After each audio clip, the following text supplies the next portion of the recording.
Here we go again. Yep. We're here, man. You just take care of everything. I'm just going to sit here. Oh, he's in pain. 908-751-0211. We're Power and Speed. We're back. It's Monday. Tad's here. Yep. You can like us on Facebook, which we already have 11 people following us right now. So 11. 11. Better than nothing. We're big time. And, like us on iTunes too, but you're already here. I don't even have the energy to fuck with you. I really. You'll find it. He'll motivate you at some point. So, what's up? You're in pain, huh? I got a bad toothache. Yeah, no. It's no good. No good at all. It's getting worse by the minute, too. Who was calling? We didn't see, right? No, because I didn't have the phones on auto answer because I didn't want to do that until we were actually on. We're on, yeah. So, tonight's guest, Tom, who's that going to be? Jason Harding from Katech. You know Katech? No, the name rings a bell. Yeah, us old guys know who Katech is. I can't believe that people that are car guys actually like, who's that? I know. It's sad. It is sad. It's beyond sad. Because they were such a player. Like, if you had some Katech shit. Well, even, it's not that long ago. I mean, they were big into CTSV stuff when I had mine. They did 24-hour Daytona stuff and Le Mans, and they're badass. Correct me if I'm wrong. Didn't they win Le Mans? Like the 24-hour, I think their website says 6 times. That's insane. I mean, that makes most drag race guys look like idiots. It really does.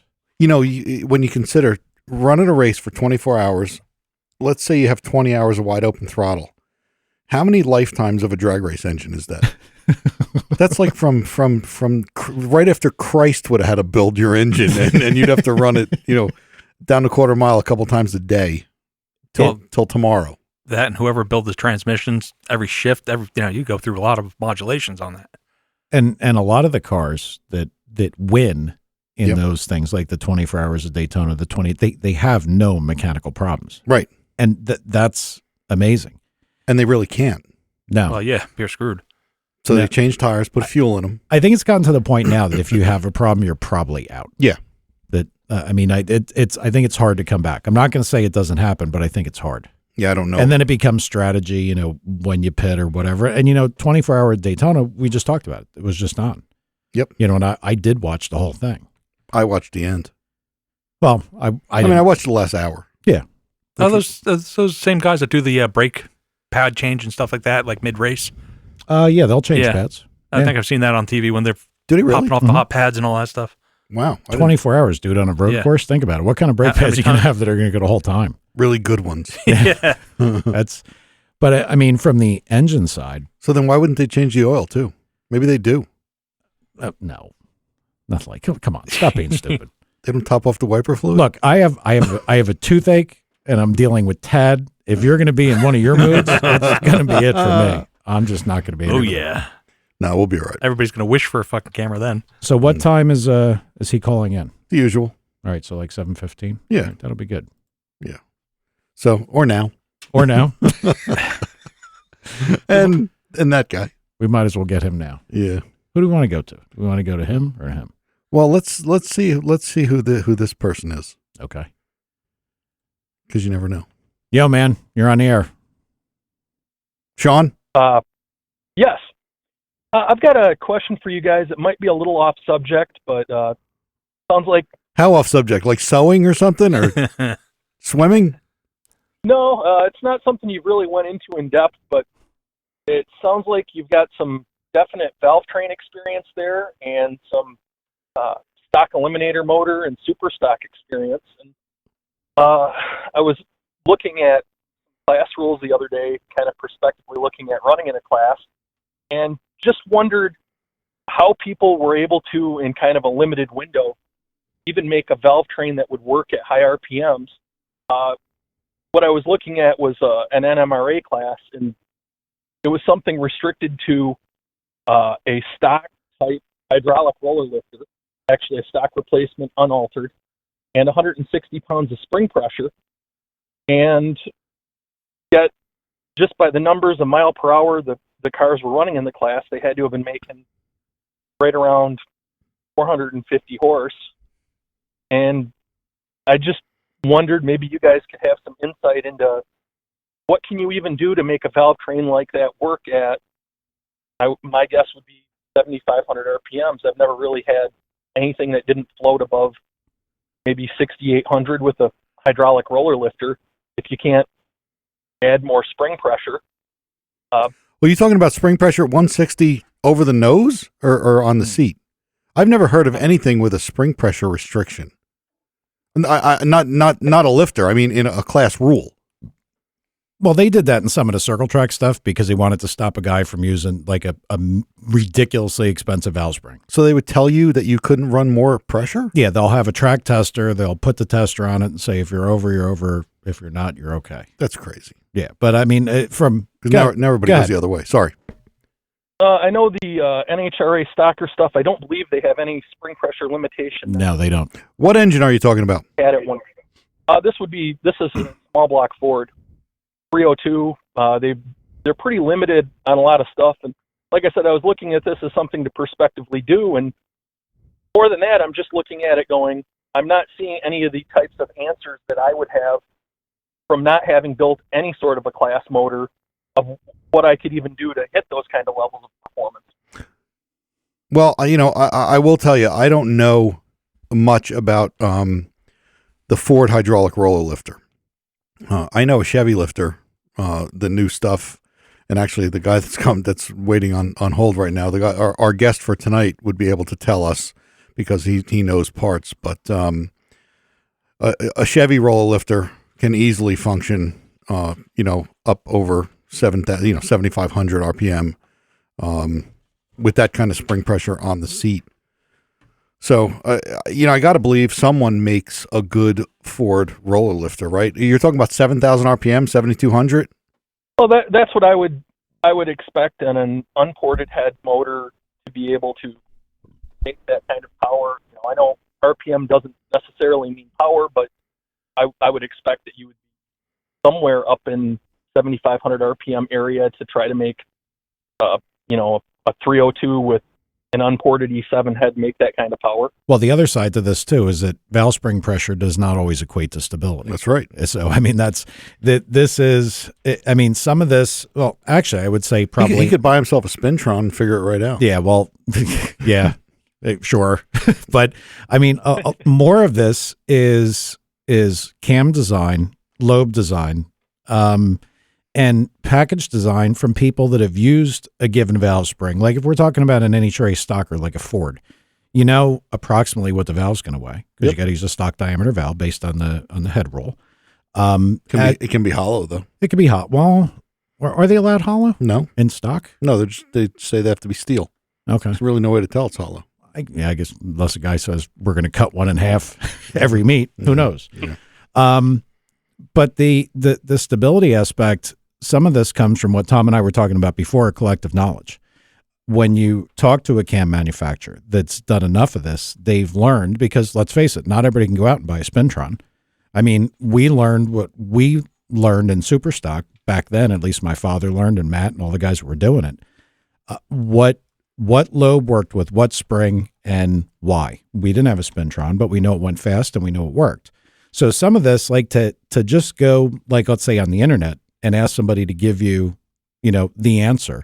It's not quite that easy because it's going to apply directly to what you're doing. Like specifically, if you're talking about NHRA stock, you need to talk to a stocker guy that does those particular motors. That's how you learn.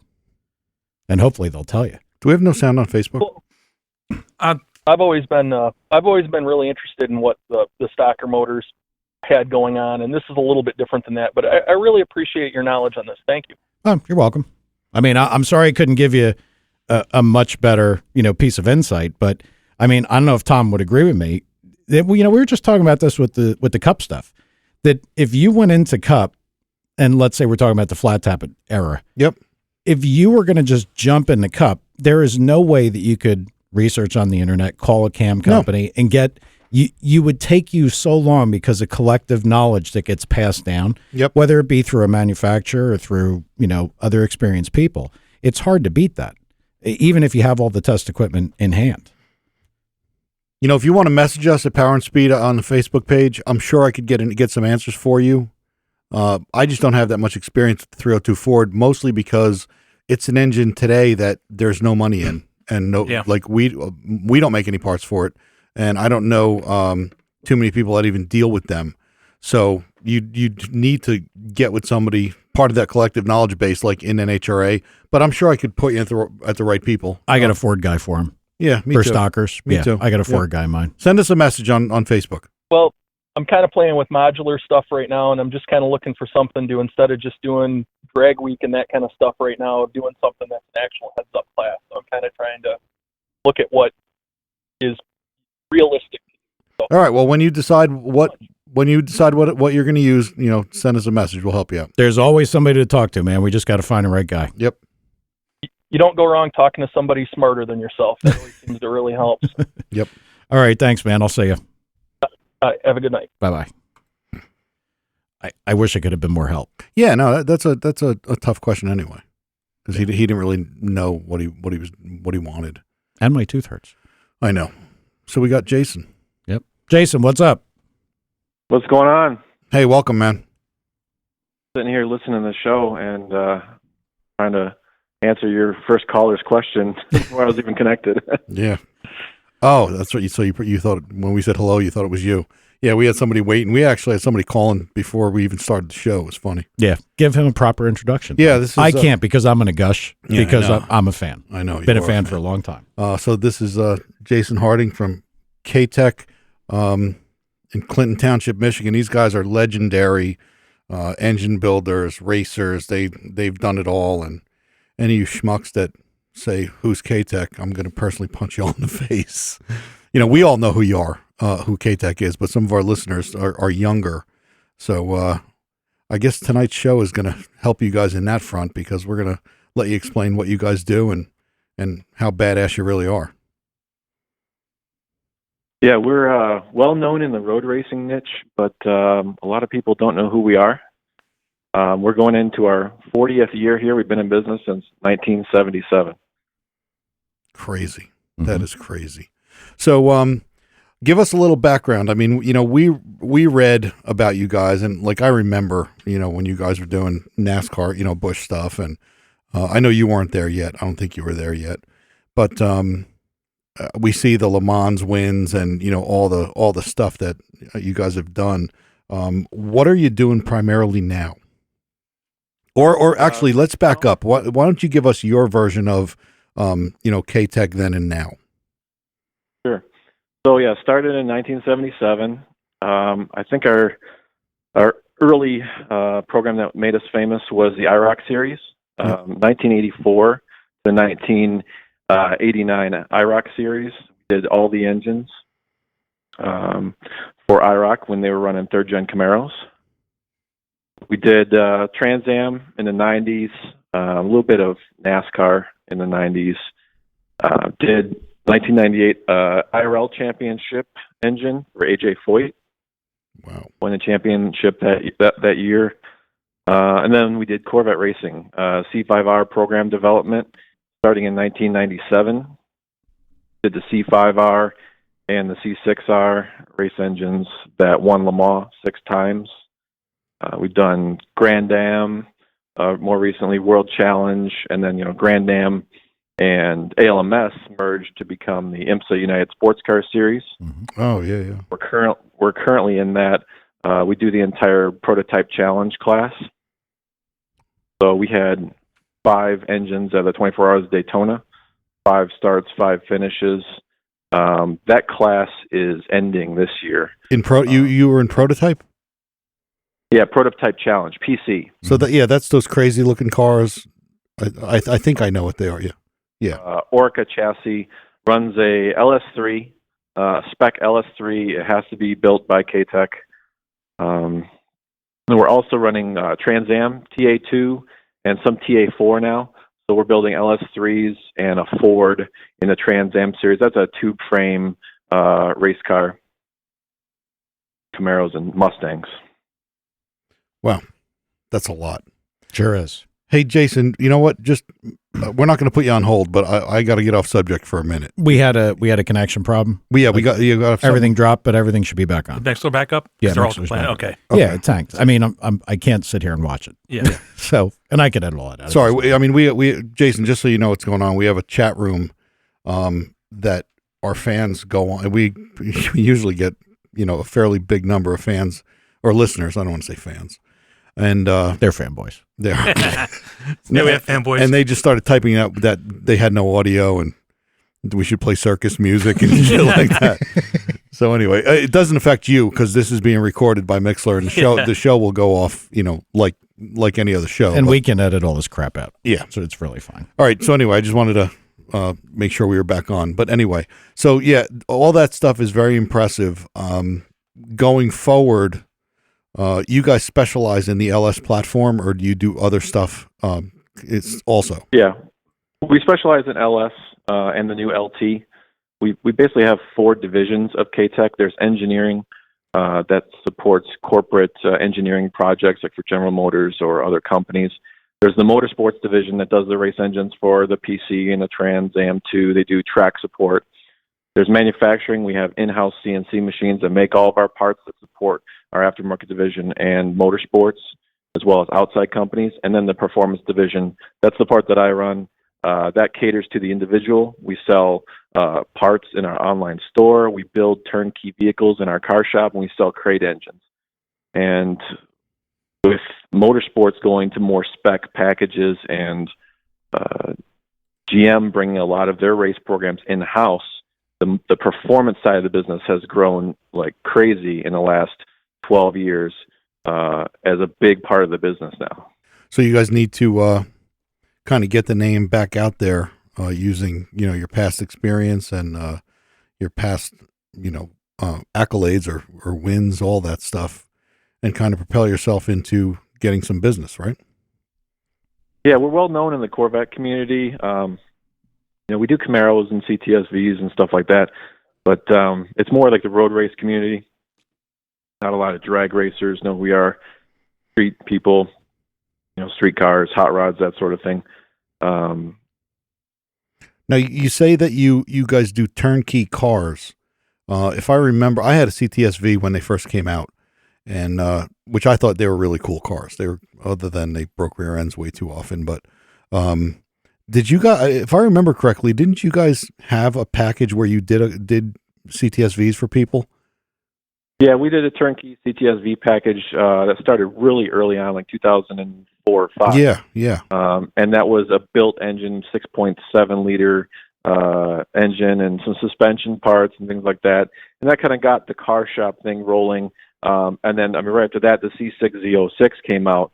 We had been working with GM for years with the LS7, so we already had a really good knowledge of the LS7, and we just hit the ground running with the C6Z06 and prepping cars for high-performance driving events and building engines and suspension brakes, interiors, total turnkey supercars.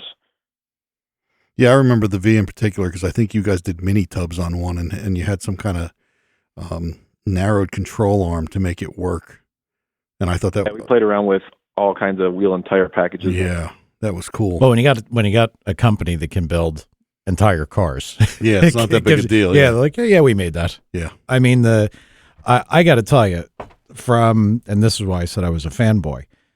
I don't know what year it was. I'd really have to think about it, but I think the Corvette, God, it was probably a 4th gen Corvette. They had made. Why do I want to say it was a Diablo Corvette? I think they made like 7 of them.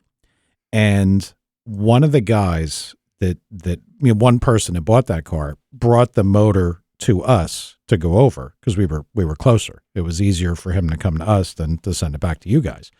And I remember taking the motor apart with my father, and he's like, we're going to learn some stuff here that's really you're probably not going to see elsewhere. Because when guys are doing this to run this kind of duration, they're not the kind of things that we're normally going to see.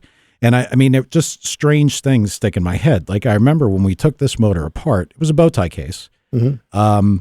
Underneath the upper main bearing, it had an annular groove, and the bearing actually had 2 auxiliary oil holes drilled in the upper saddle, like it's say 10 o'clock and 2 o'clock. Mm-hmm. I don't know if it was worth anything. I don't know why they did it, but I mean, we put it right back where it was. Sure. But I mean, when you start to see stuff like that, that has to come from all the experience of doing this. Yep. I mean, probably needed. yeah, it was, I mean, there was a lot of neat little things that now are probably more commonplace that, you know, you wouldn't have seen in the garden variety, say drag motor or circle track motor. And it's all from learning in this kind of environment. Yep.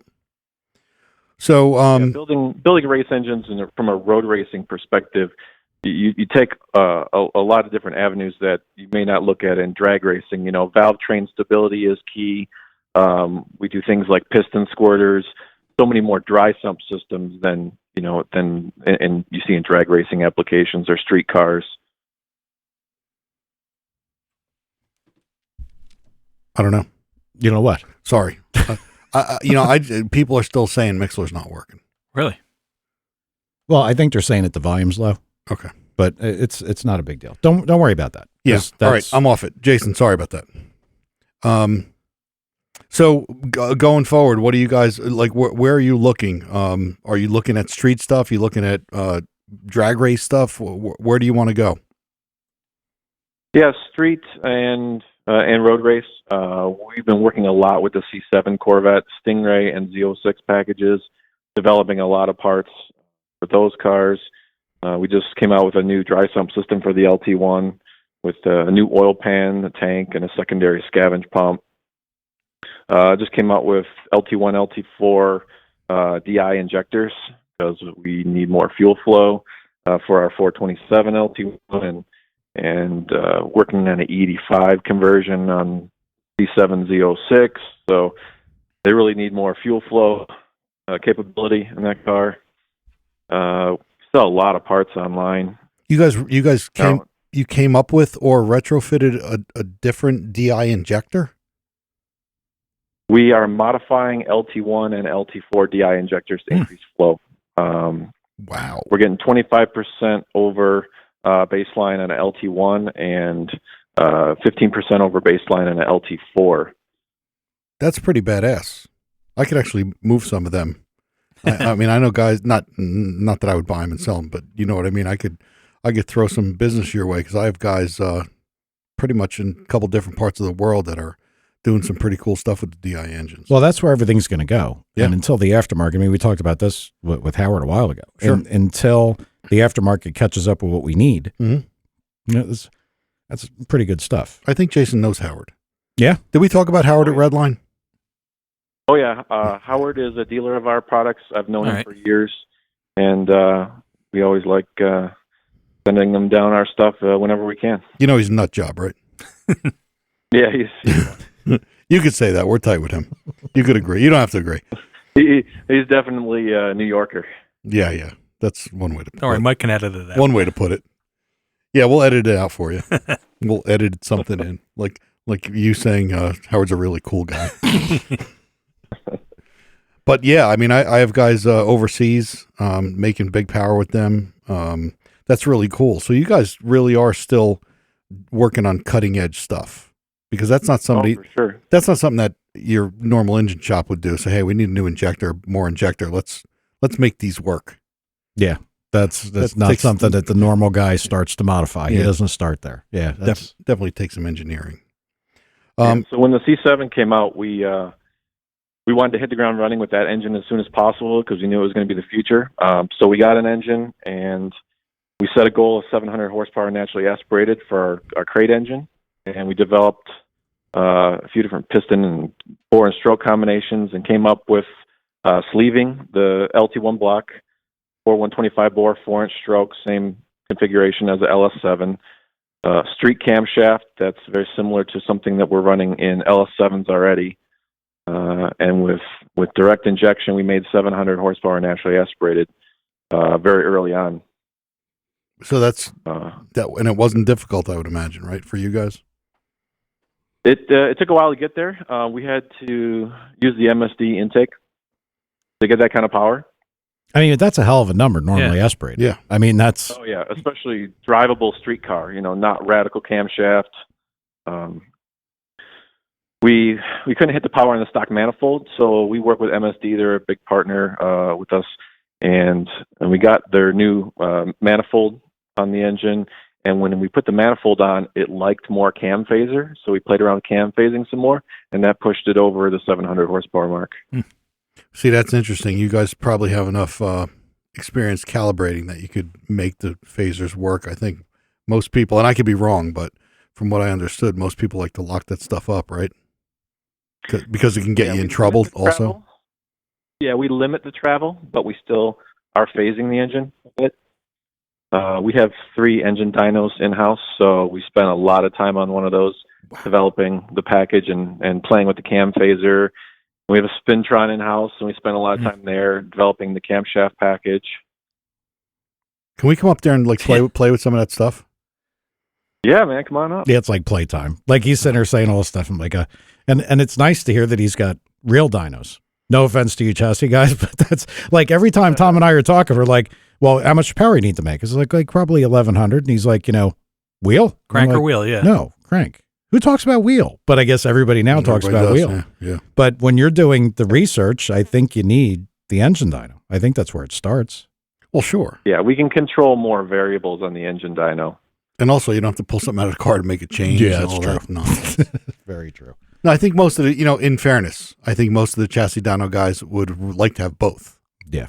But they just can't. Well, they probably look at it from the other side. It's a pain in the ass to take the motor out. What do you mean you got to take the motor out to put it on a dyno? Right. Yeah, that's like they look at you like, what are you talking about? Yep. That's all I ever knew. I'm just curious, what kind of dynos do you have? The controllers are Superflow. Oh, all Superflows? The water brakes are Freud and Schenck Pegasus. Oh, jeez. Wow. I thought you'd have... They're vintage water brakes. Yeah. Yeah, Freud, Frood. I remember one of my customers had one of them, and now they make the badass eddy current stuff. They're from Germany, right? Yeah. They're not electric dynos; they're water brake. Yeah, that's cool stuff, though. And how much do you get to use the Spintron? We use it for development from time to time. It's not always running. So whenever we have like a new camshaft package that we want to develop, we go out there and we play with different springs and push rods and installed heights.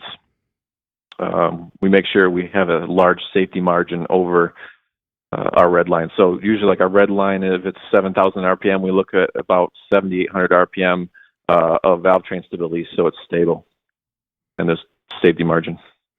So you guys, I'm reading some of the stuff that you do. So nice to have that stuff in house. I know. I mean, my God, it would be hours and hours and hours of just learning, just gathering data. That's tremendous. Now, do you guys CNC port your own stuff? Yes. Yeah, we have CNC machines in house, so we do our own CNC porting. So you do port development and CNC porting? Yes. Wow. Yeah, we developed our own port for LT1 and LT4. So we port those in-house. And from looking at them and knowing a little bit about them, those are pretty good cylinder heads right from jump, aren't they? Yeah, they're pretty good. It's not major changes that we're doing to the head, just some strategic areas. People like to use that term fully ported. It's kind of goes with a 3/4 race cam, right? Yeah, exactly. 3/4 race cam, or all the same stuff. Well, it's funny because most of our guys, our listeners, a lot of our listeners, are more conventional 23-degree Chevy or big block Chevy or like that other guy 302 Ford. And my point was that LT4 or LT1, LT4 cylinder head compared to a 23-degree Chevy head is it's unbelievable. Well, I don't even think that's the case anymore because there's so many people that have or are playing with LS stuff. I think LS has taken over a much larger portion than you give our listening audience credit for. No, I know that for sure. This is the way it's going. Do you guys do any 23-degree stuff? No. All gone, huh? All LS and LT. Our motorsports division is open to doing pretty much any professional race program.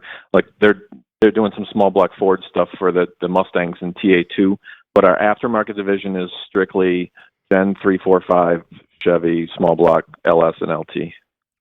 Now I saw something about you, a Viper project Tell me about that. Yeah, in our car shop, a local customer asked us if we would take on a Dodge Challenger project that he wanted to do.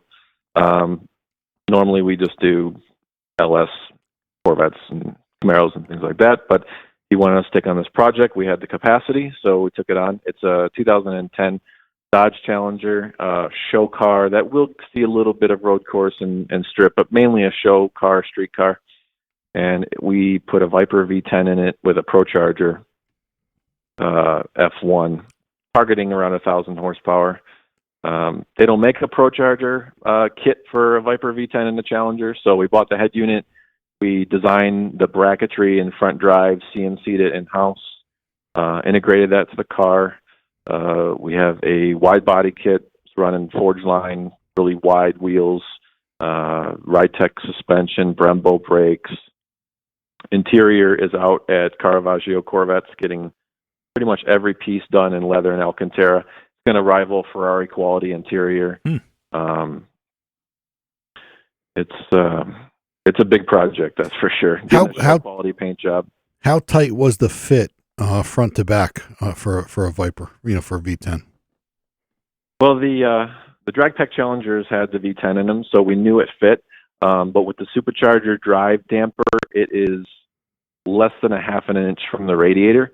So the fans are on the front of the radiator and the heat exchanger package for the intercooling system.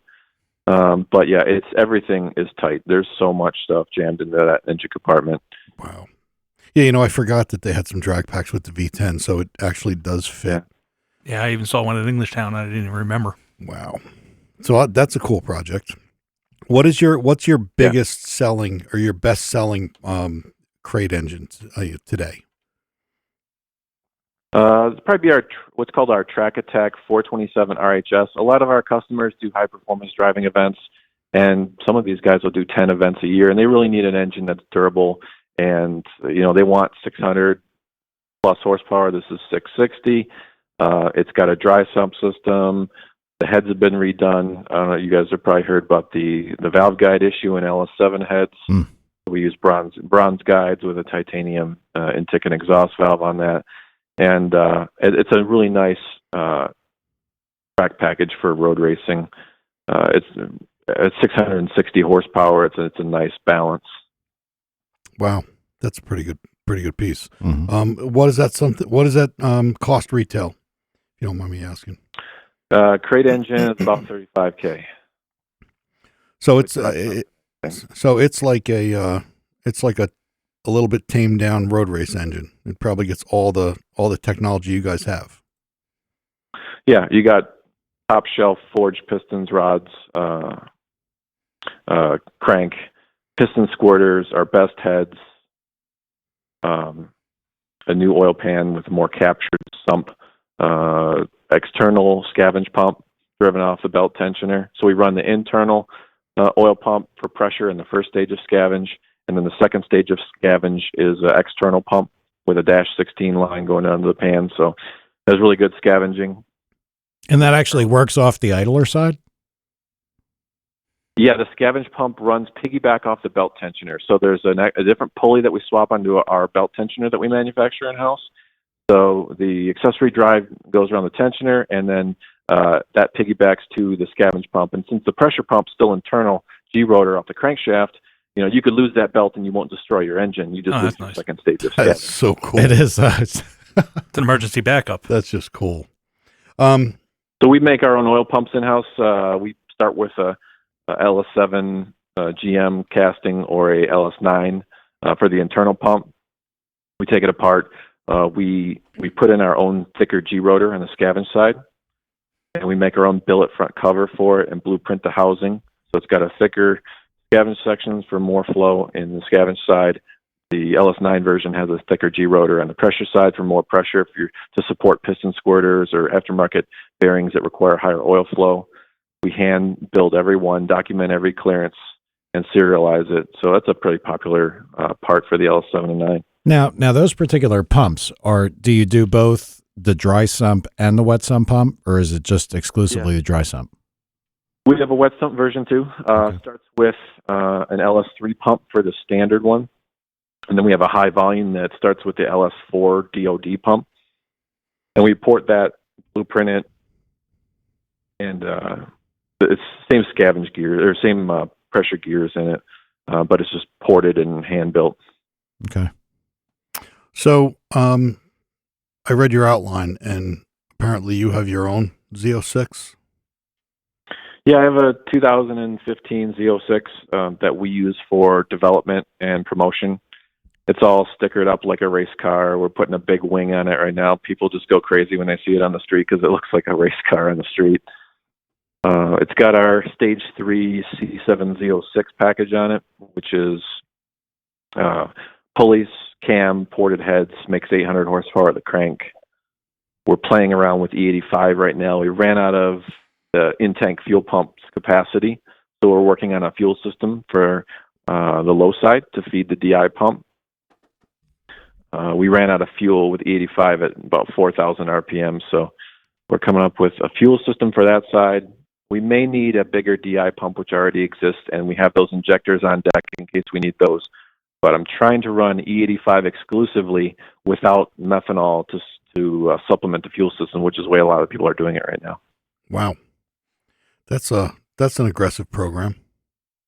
Is that one just going to be a straight E85, or can it self-mix between? You're asking if it's a flex. Yeah. Is it a flex fuel? Flex fuel. All right. Yep, we're running a flex fuel sensor. That sounds neat. And it's also neat to have your own personal car be the test car. I've done that. It'd be nice to have your own personal shop to build all this stuff. Yeah, but anyway, yeah, it is. Yeah, that always works well for me. Yeah. Can't see who would work. Also got a new heat exchanger system on it, built by a company named Ticht in Germany. We're the exclusive distributor in North America.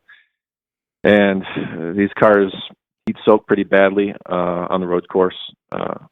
So we're getting rid of the heat exchanger that's blocking the radiator. And we have two smaller heat exchangers that go in the corners of the fascia that have, there's a carbon fiber grill bezel that feeds carbon fiber ducting through those heat exchangers and out grill work in the wheelhouse liner. And then it's got twin surge tanks hidden underneath the front fenders and twin intercooler pumps feeding the supercharger intercooler bricks.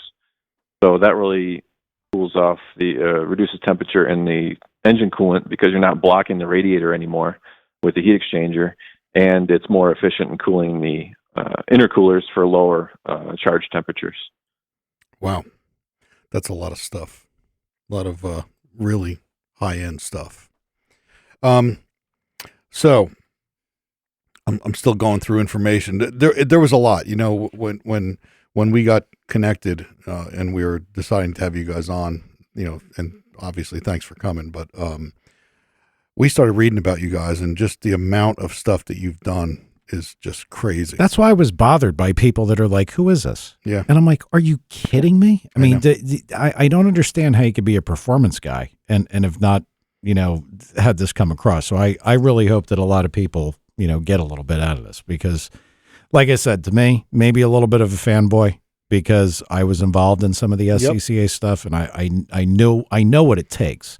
And you can't do this and be even remotely half-assed. I mean, that's not even the right way to say it. You can't do this and not be a perfectionist. You have to be. Yeah, no doubt. So what do you have going on for future development stuff? So working mostly on C7 Z06 stuff right now. That 427 LT1 that I told you about, the 700 horsepower. We're currently doing a little hotter version of that with more camshafts, so that'll be hopefully coming out this spring for some off-road use. So that's going to be exciting. That's pretty cool.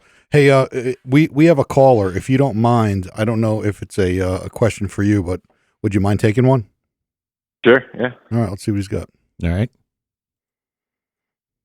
Hope this works. Hey, man, you're on the air. Cell phone guy. How's it going, guys? Good. You're on with Jason Harding from Katech. We really need a call screener. Oh, this is Jeff Sias calling. Oh. Kevin told me to call around 7:45, so I was just calling in. Yeah, all right. Hang in there, man. We didn't know where you were calling from, but hang in there, and we'll pick you up when we're done. No sweat. Talk to you soon. All right, Nice, hang in there. Yep, hang on. All right, different guy. I didn't know where Jeff was calling from. I don't even know who Jeff is. Okay. Nice. I know who Jeff No, is. I know who Jeff is too. So, well, okay. It's that time. You know, we want to thank you for being here, and hopefully this will forward you a little bit. We have a lot of people that listen, a lot of people that download. So why don't you plug your deal? And you know, I can tell you, there's a lot more to talk about. You know, maybe we can get your.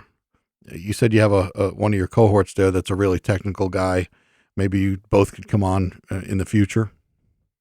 Sure, love to. Yeah, get you in touch with Kevin in our motorsports division. You can talk a lot more about what we're doing with engine development and motorsports. And we're doing a drag week motor, and while we're both pretty experienced, maybe we'll give you guys a call and see if you can give us any pointers on having a motor live. That's why I asked about the oil pump. Yeah, I know. Yeah. Because we intend on winning the class that we enter, so we might be asking you a favor sooner than later. So, well, plug your place, your number, .com, all that stuff. Sure, I just want to plug real quick for the listeners who might be interested in getting into road racing. We've got an event called Track Attack. It's at the new track called M1 Concourse in Pontiac, Michigan. We're there July 22nd and 23rd. We bring in professional instructors and pro drivers, and it's a very learning-based event where you can get out on the track, road race your car in a safe environment with a lot of good instruction. So if you want to go to that, check out our website, katechperformance.com. It's on our main page with a link to register. Anybody can come. It can be a Mustang or Viper or Corvette or whatever you want. That's nice. So that's really cool. We do that every year. I hope you save the Corvette for the good guys. That's what I hope. And then check us out on social media. We like to post pictures of what's going on in the shop. So you get like an inside look at what we're doing. You can follow us on Instagram. It's Katech_Inc. or Facebook.com/Katech Performance. If you just type Katech, Katech, into the search terms of either of those, it'll come up. So follow us there. Go to KatechEngines.com. You can subscribe to our newsletter there by clicking the About and then Follow and put your email address. And we like to send out a newsletter like once a month. We don't spam you like crazy, just to see what's going on in the shop. And then you can call us at 866-KTECH1, or you can email me, jason@KatechEngines.com. That's Nice. awesome. Nicely done. Hey, one more thing before I let you go. You and I still need to talk off the air about that deal we talked about the other day. So when's a good time to call you? When should I call you? Any day? You can call me anytime. Yeah. All right. Whatever you want. All right, I'll do that. Well, listen, we appreciate you guys. It's good to have a guest of your caliber on, and hopefully we'll get you and Kevin on sooner than later. And you and I will be talking. Cool, man. Thanks a lot. Thank you, sir. Thank you. See you, buddy. All right, bye. Know what kills me here? Your I'm tooth? I'm like off. Yeah, I know. Like, I don't know if you noticed that, like, I'm not talking. I know. I got things I want to say, and then I'm sitting there. You guys, anybody that's ever had a bad toothache, this was a little bit bothersome this morning, and now it's like to the point that, like, it's hard to say. It's getting, and I ain't no punk. Let me tell you, I'm not a bitch. This is. I'll actually vouch for him. He's really not a bitch. Whew, man. And I felt bad. There was a whole bunch of stuff I want to talk to him about, and I'm just. No, he was good. He got his information out. Yeah. Well, I'm sorry for leaving everybody hanging there a little bit. All right. Let me get a. This is Jeff Sias. Yeah. He's a drag week guy. Yeah, yeah. And what I wanted to do is I wanted to get a drag week guy on, like maybe once a week or, once every 2 weeks. And they can tell their story, like what they did and how they made out and everything else. And What do you need to do? I hope he's not boring. I hope not. Well, I hope you don't need me to talk. Okay, Jeff, how's that intro? That was a good one. I hope you're not boring. So go ahead. Talk and don't be boring. Go. Okay. What do you want me to say here? Well, who are you? Where are you from? Do you play golf? How long can you tread water? Nice. That's my line, bitch. I can drink with a little golf on the side, but Nice. I'm from Massachusetts. I've been on 3 drag weeks now. First time in 2013, and took a car that I had, I don't know, 50 or 60 miles on the combination, and basically just knew it wasn't going to overheat, and went out there and did pretty well. You know, I ended up winning my class and went a 10.09 average at, I think, like 133 for the week. And, yeah, it's just it's a really cool event. I know you guys said you're going. I've listened to a few podcast episodes where you guys talked about that, and you guys will have a blast. You know, it's like nothing else. Well, it was nice that Tom committed us to winning. Listen, I love to win. Well, we're going to win. He won. First time he won.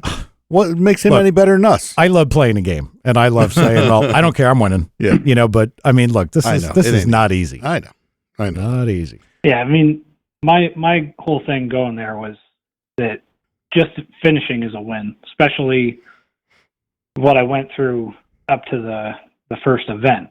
So, you know, I wasn't there to set the world on fire, but it worked out that way. And, you know, luck was probably most of it, because I came home, and within the third pass after I got home, I split the clutch disc in like 3 pieces. So wow.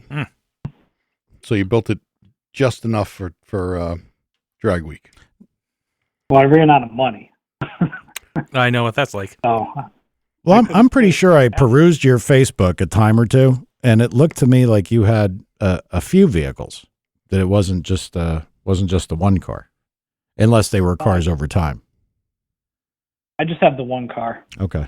I've had this car since the week I graduated high school, and you know, I've probably had it just over 10 years now, 10, 12 years. So. Okay. Tell us a little bit about what the car itself is and what you did. The car it's a 1990 notchback Mustang.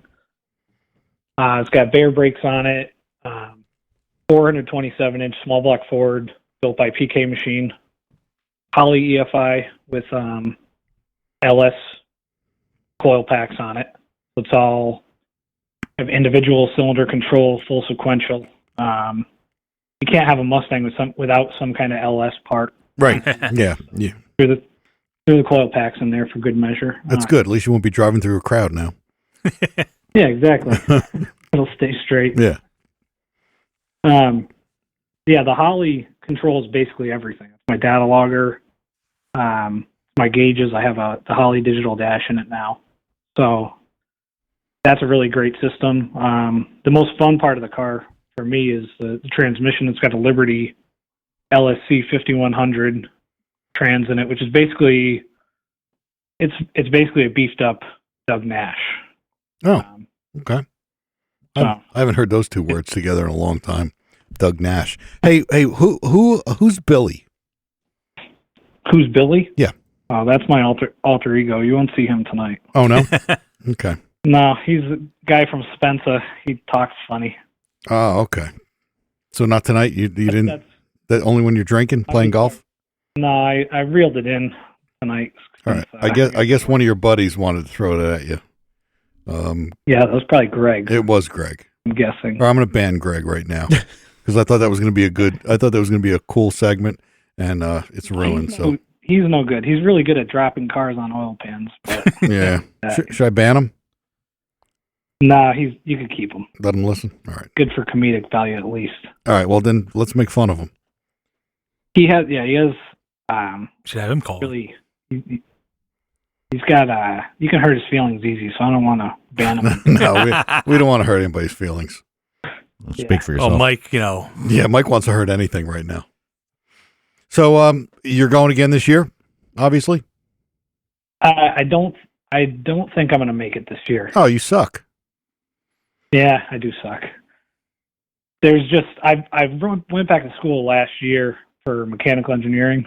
So last year, like a responsible adult, I took the first week of classes off to go to drag week, and I paid for it for about 2 months after that. I don't know if I can do it again this year, but no, you probably shouldn't. Well, hold on, because we have a mechanical engineer going this year, so he can maybe give him some hints. Actually, I think we have a mechanical engineer that had to go to school for like 10 years to get out. So, I mean, you could jump right in category with him. He's not going. Anyway, go ahead. engineering on the road, so I don't know if I can count that as like a school study or something. No, you probably shouldn't miss the first week of your. How many years you got left? Oh, I don't know. I work full time, so it could take me probably about 5. That's what it's going to take me because I'm just part time. Oh, got it. So did you get your associates and then you decided to go back, or did you get? I don't have an associate's in engineering. I have a degree actually or not a degree, a certificate in advanced machine technology. So I started out as a machinist and then I learned how to use AutoCAD and ended up getting a job as a drafter, which then has turned into piping design. And now I'm kind of at the point in my career where if I don't get the piece of paper, I don't make any more money. So it's time to do that. Yeah, that does kind of suck. So you got to do 4 years worth of college, or are you going to test out of a bunch of it? I don't think, colleges, they want your money. So that whole testing out part, I don't think exists. Oh, no, it exists. It definitely exists. You still got to pay for the credits. Yeah. That's all they care about. Oh, well, I agree with the money part. Yeah. That You can pay for might be. Yeah, Yeah, I mean, I didn't actually really think about that because they don't really put that out there. So that would probably be something to look into for sure. yeah, I mean, I remember when I went, I Beginning stages of it. yeah, I tested out of a couple, and actually, funny thing, one of them was a mechanical drawing class. Yeah, So- that stuff I know like the back of my hand. Yeah, of course. So but if it comes down to it, obviously you test out of that. No, I don't want to hate on this guy, So- but there's a lot of eerie similarities here with him and our buddy Fudd. No, there aren't. Who's not listening Oh, tonight? geez. No, I'm sorry, man. He's a mechanical engineer. At least he says he is. No, he's I've not. never seen. But he's an old AutoCAD, so. He's a mechanical drawing guy, and maybe this is an engineering thing. No. I'm not really sure. Why? Why? Jeff sounds like a normal guy. Yeah, he does sound like a normal guy. He's got Fudd covered right well, there. he's been to the track 3 times, so. Yes, and he has actually gone to Drag Week. He won Drag Week. He's Yeah. got a 10-second car. Dude, you got to understand. Well, I'm out of it. I'm pulling it together here. No, that's fine. The car's been a best of 977, which they did that on Drag Week this year in Martin, Michigan. That's pretty fast. And this year's Drag Week was pretty interesting because I finished in second place by, I think, .013 over a 5-day average. On the last day of Drag Week, you can see it on the live feed where I made 6 passes, I think, in like a 4.5-5 hour window. And we were just hammering on the car, trying to make up. All we needed was .035 to make up the difference between the guy who won the class, Ray Myers. So, And finished first, I finished second. what class was it? This was Super Street Small Block NA. So how fast is the class? Well, that's a tricky question because it just depends who shows up. This year Ray's average was 980, somewhere around 989. We both were right in that range. Oh, so it's an engine modified like NA class. It's not like the 850 class. NA class, no power adders. Like the power adder equivalent of that class is going like high 7s. All right. So, well, you know what? Maybe you could educate us a little bit. So we're going to be in the 850 class. So, so what is that like? So we have to run 850, right? Street race, small block, or big block power adder, right? Yep. So you can't run faster than 850. There's a lot of funky rules in that class, but Such as? one that slows. They just have like there's no intercoolers past, no ice tanks past the firewall, which is a weird one because the logical place to put them in the trunk where there's no chance of condensation getting under the rear tires, and they made up one rule so that you can only use a factory bumper, which is actually what kicked me into Super Street in 2015 because I have a smooth front valance on my bumper.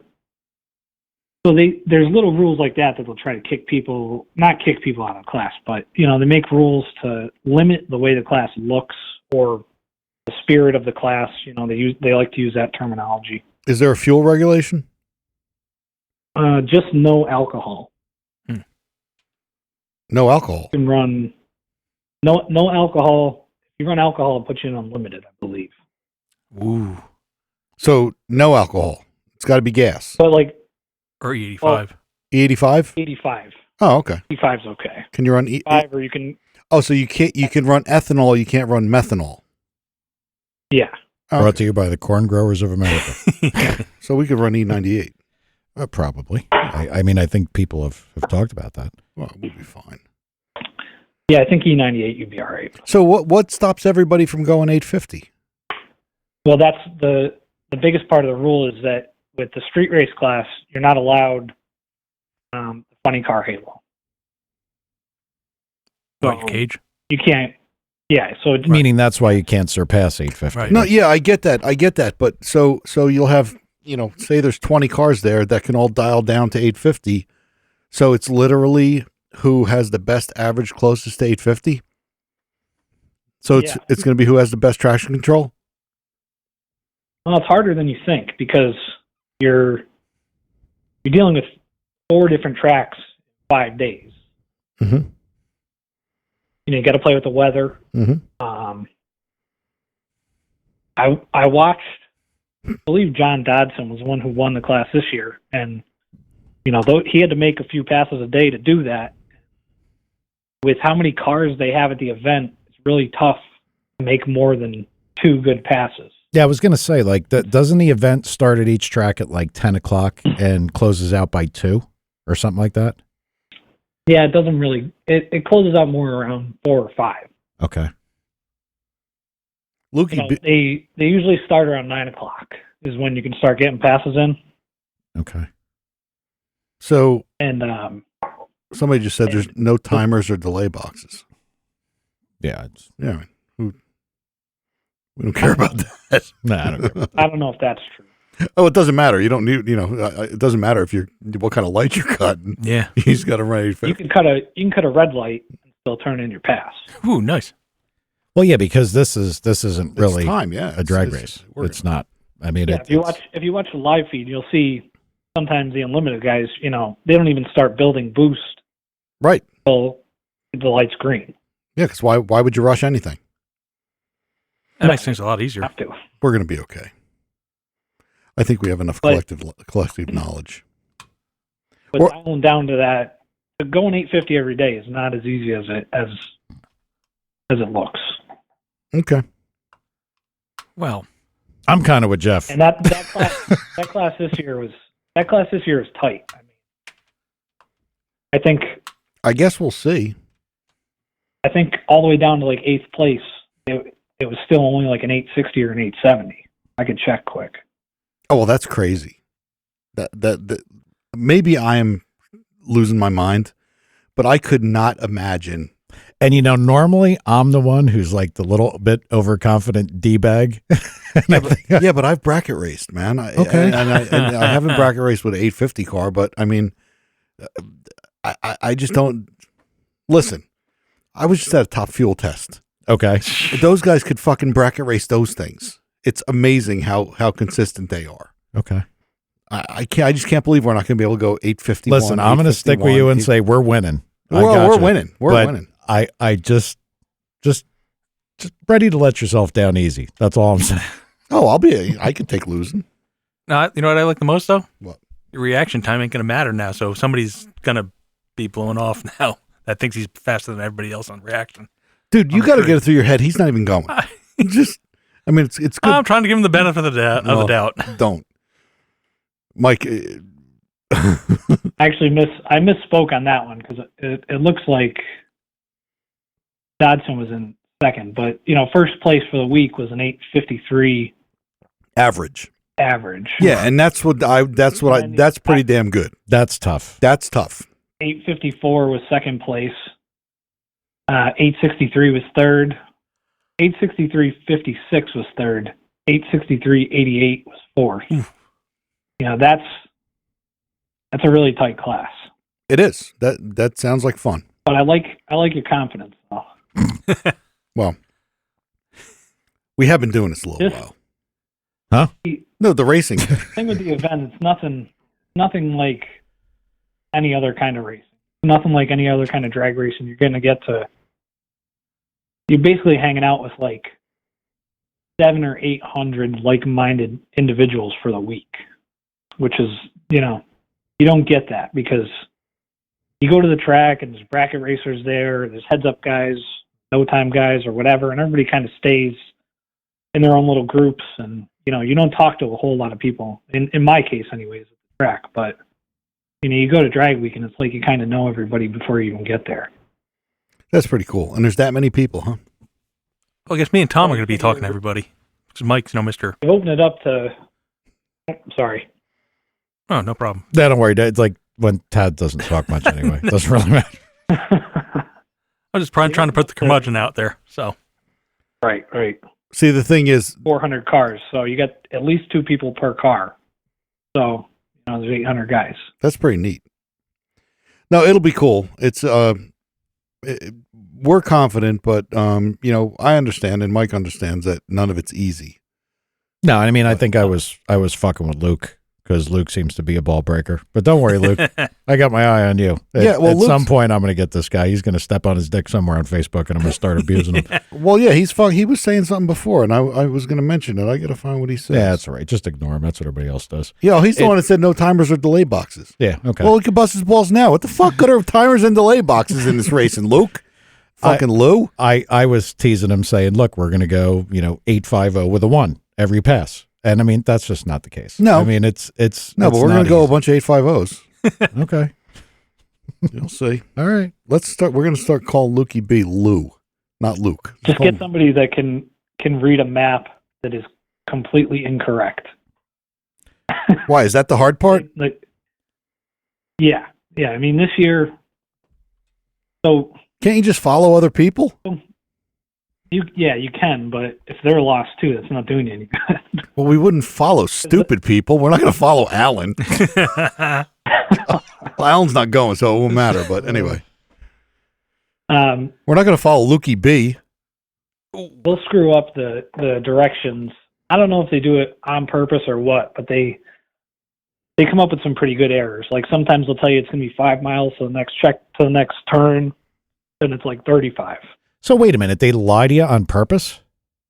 I don't know if it's on purpose or not. That's debatable. But some of their screw ups on the directions are all right. But all kidding aside, explainable. All kidding aside, if we took 2 hours a few weeks before we left and literally mapped it out ourselves using Google Maps, we couldn't get there.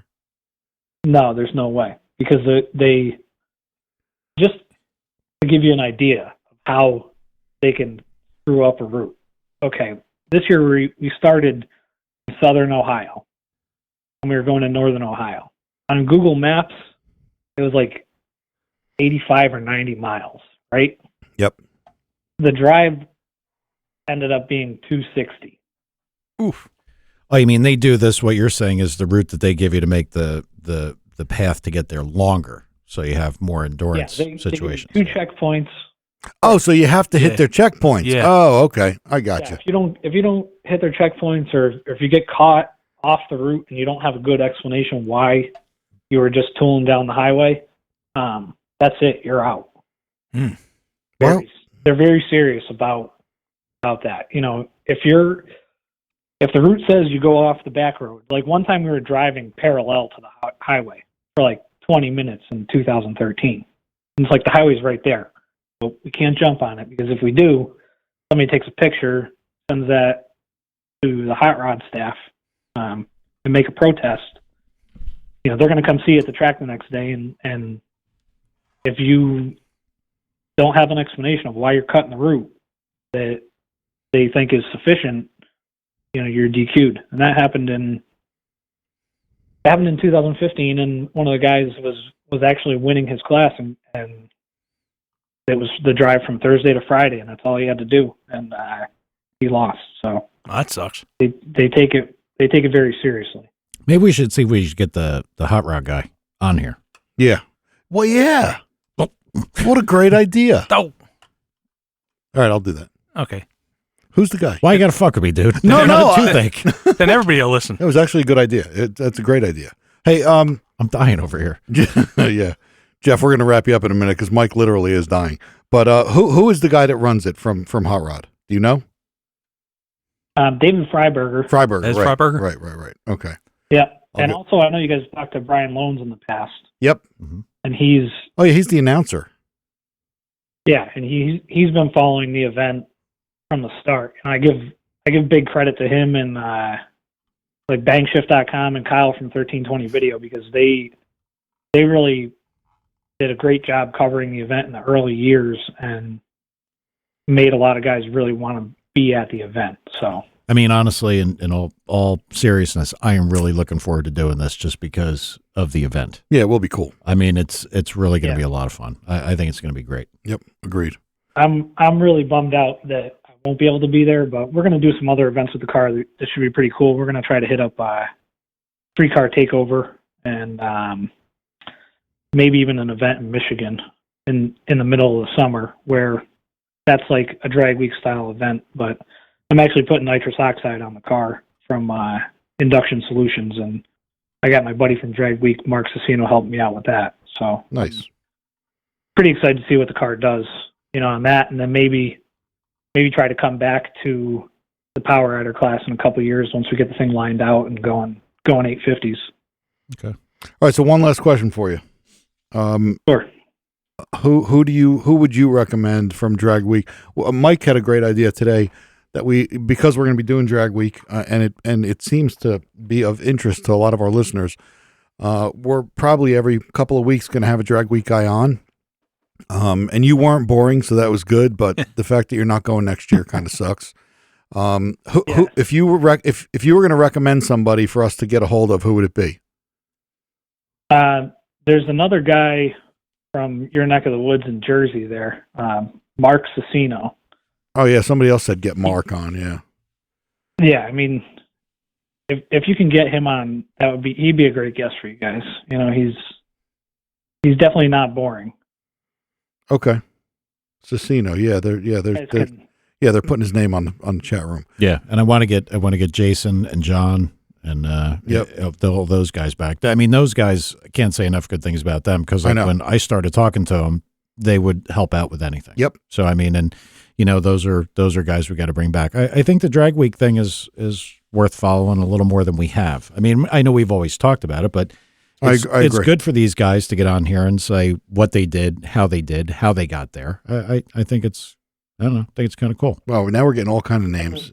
We're about ready to close out. Now these guys are. The following for Drag Week is a lot bigger than people think, but the thing about it is everybody's so loyal and hardcore about it that the guys that do follow it, it's not like a little bit. It's all 100%. Yep. There's no casual fans. Well, I got to admit, I do find myself in this thinking mode all day. I know. All day. I know. All day. Based on you calling me, saying the 6-liter block. Wow, it's funny. The heads. Somebody just said Matt Vaughn. Matt Vaughn just said we should have Jeff Lutz on. Now is he joking? He must know how I feel about Jeff Lutz, right? Anyway. Huh? Well, he's the guy he's from Pennsylvania, and he shoehorned himself into Street Outlaws somehow. Oh, okay. But he's on TV. We're not. So Yeah. So you're hating on a guy? A little bit. Did you hate previously and I missed it? Yeah, I did. You did. I'm hoping Matt caught it, but maybe he thinks we should have him on. Okay. Guys, you just put on a tall pair of socks and call them up, and you'll probably be fine. Good point. oh, Mike doesn't get. Mike's looking at me. He like a deer in the headlights. He doesn't get that inference, but I got it. So, all right. Well, listen. We appreciate you calling in. We'll try to get a hold of Cicino, and maybe we'll. If you want, I can get Kevin his number, and you guys can badger him until he gets on the show. Yeah, do that, or you could just hit us on. You could throw it into the Mixler link, or message us on the Facebook app if you want. Either way. Message Tom on the Facebook app. Well, message Parent Speed and me or Tad will look at it because Mike's fucking feeble. All right. Well, listen, dude, we appreciate it. Show's about, we're going to wrap it in a minute, but maybe we'll have you on again just to go over our details. our progress. Yeah. Yeah, anytime. That'd be awesome. I appreciate you guys having me on. This was fun. No, it was cool. And good luck at school. Yep. Yeah. Go study. Yeah, thanks. I'm going to need it. We can have Fudd send you some like hints, but I don't think it'll get you anywhere. No, probably won't. All right, man. Thank you. Yep. Have a good one. All right, later. I feel like I owe everybody an apology, man. I am so fucked. No, that's all right. This thing is getting worse by the minute. All right. Well, It feels like my eyeball is pushing out of my head. It's I'm trying to erase that from my picture window now. holy Christ. All right, well, hit the music and let's get out of here. I'm gonna. We had a Mogul. Sorry, we're not picking you up because Mike's about to die here. Yeah. So we'll get you next week. I just really don't want to go to the dentist. My God, that is like the worst thing in the world. It's just Pull it out yourself. fucking creepy dude poking around in your mouth. Ugh. Get a hot chick dentist. I don't think they exist. They probably don't. Mine's awesome, but she's an old lady, so. All right. Well, we'll see you next week, and hopefully I'll be all better. Yeah, hopefully. All right. Good night, everybody. Later.